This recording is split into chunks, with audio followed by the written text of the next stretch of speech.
Illinois, now the first state to offer Medicaid access to low-income seniors, regardless of immigration status. The policy expected to help 4,600 people who previously didn't have insurance. NBC News Now correspondent Maura Barrett shows us how it's already changing lives.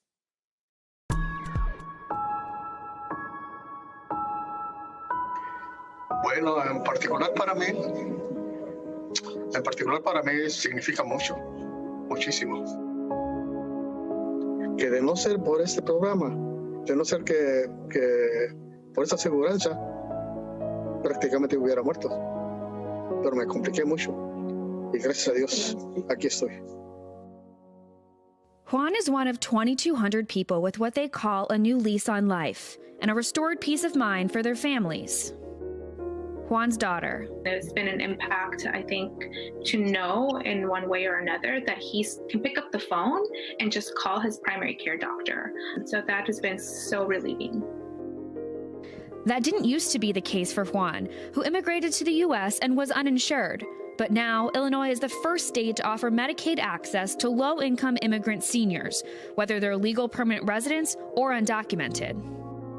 State Representative Delia Ramirez sponsored the bill that made it possible, but getting her colleagues on board took some time. In your eyes, what role did the pandemic play in the ability for the legislation to be passed? The reason that the legislation passed was because of this pandemic. But a number of people who had not really seen the impact and disparities, particularly for the most vulnerable and undocumented, saw it face to face during this pandemic.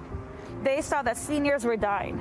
They were dying because by the time they made it to the hospital, they weren't just having to deal with COVID. They had diabetes, they had blood pressure issues that they had not received medication for. And they saw that COVID was killing people and it was a human rights violation. This neighborhood has the third most COVID cases of any zip code statewide. And in this vibrant community, about 2/3 of the senior population are immigrants. This community, it's predominantly Latino working class community. A lot of folks who reside in the area are undocumented. They're hardworking, essential workers who have been exposing themselves and continue to expose themselves to COVID. Because of the reality that they have to step outside of their home in order to earn a living. Jeff McGinnis and Miguel Blancarte work at Esperanza Health Center, where nearly half of their senior patients are eligible for this new program. You know, we have a high rate of uninsured patients. If you're uninsured, you frequently will defer care. And if you're a senior, that can be deadly. If these individuals would have the opportunity to preventive care, they wouldn't end up in an emergency room, nearly dying, and that costs us 3 to 1 more than if they had the access to health care coverage to begin with. In total, the policy is expected to cost the state about $50 million a year, according to the Illinois Department of Health Care and Family Services. The cost to insure an individual senior would be about $8,500 per year. But keeping seniors uninsured costs too. The average charge to an uninsured hospitalized COVID-19 patient is $42,000 to $74,000 for a 6-day stay.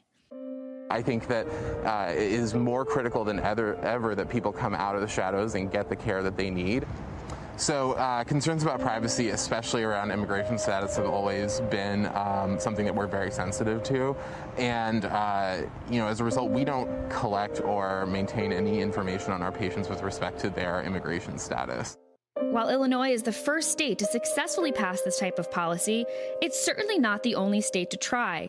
California attempted to pass a similar plan, but failed. And in May of 2020, Illinois Republicans said the plan was part of a, quote, irresponsible budget, providing, quote, free health care for illegal immigrants. Do you see this being an opportunity for other states to adopt the same model? I absolutely believe so. There are far more people that needed this program than we even thought. The data doesn't even begin to show the need. Juan and Elizabeth want more families nationwide to share their experience. Yo tengo ya bastante tiempo padeciendo del diabetes y pues la verdad antes andaba nada más de clínica en clínica, de doctor en doctor, que no tenía ningún doctor primario.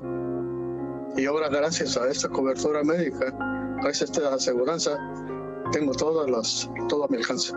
Antes era imposible. If everyone has the same ability to seek care, I I think overall it makes us a stronger and healthier society, and a stronger and healthier community. Hey, NBC News viewers, thanks for checking out our YouTube channel. Subscribe by clicking on that button down here, and click on any of the videos over here to watch the latest interviews, show highlights, and digital exclusives. Thanks for watching.